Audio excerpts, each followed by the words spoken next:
In this video, we'll walk through how to find and submit activity planning forms through BoilerLink.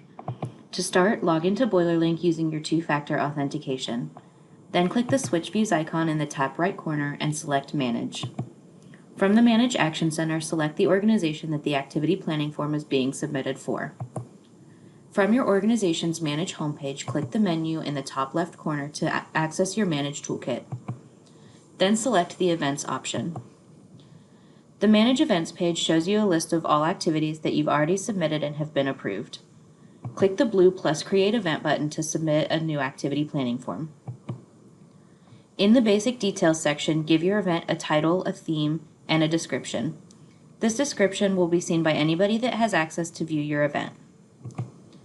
In the Time and Place section, list each occurrence of your event separately.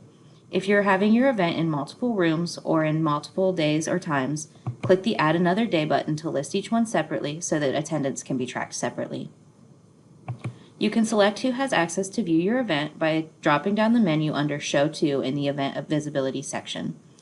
You can show your event to the public or anybody with internet access, to students and staff at Purdue University or anybody with a Purdue login, to your organization only or people that are listed on your organization's roster, or to invited users only. Select event categories and event perks to help people search and find your events easier from the Event Explore page.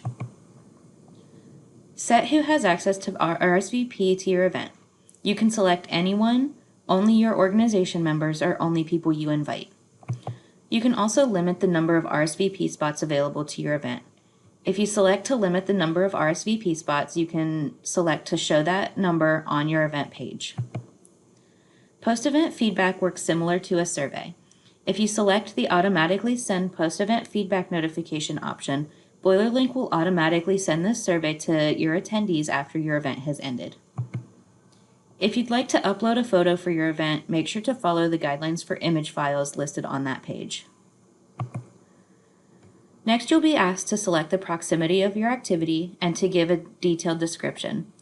This description will only be seen by SAO and other campus partners reviewing your event and will not be visible to the public. The event type list will let you select options that best fit your event. You can select as many or as few options as you'd like, but make sure to select ones that are appropriate for your event. These options will navigate you to other pages of the activity planning form and will help SAO and other campus partners better review and approve your event. Once your event has been submitted and approved, if you need to make any changes, you'll need to submit a change request. Navigate to the Manage Events page and then select the name of the event that you'd like to change. You can select Change Details to submit a change request, or you can cancel the event to remove it from BoilerLink. Once your activity has been submitted and is being reviewed by SAO, you'll be responsible to review comments given on your form. To access these comments, click on the User drawer in the top right corner of the BoilerLink homepage. Once the User drawer opens up, click the Submissions option. Make sure that you have selected the Events tab. This will show you a list of all events that you've submitted and their status. If the status says Started, that means that you've started the activity planning form but have not yet submitted it and is not being reviewed by SAO. You can also find denied submissions in this section if you'd like to resubmit them for re-review. To view comments, click on the name of the event from this events list. As always, if you have any questions, do not hesitate to reach out to us. You can find us on the third floor of the Kroc Leadership Center, or you can call our office Monday through Friday, 8 a.m. to 5 p.m., or email sao@purdue.edu.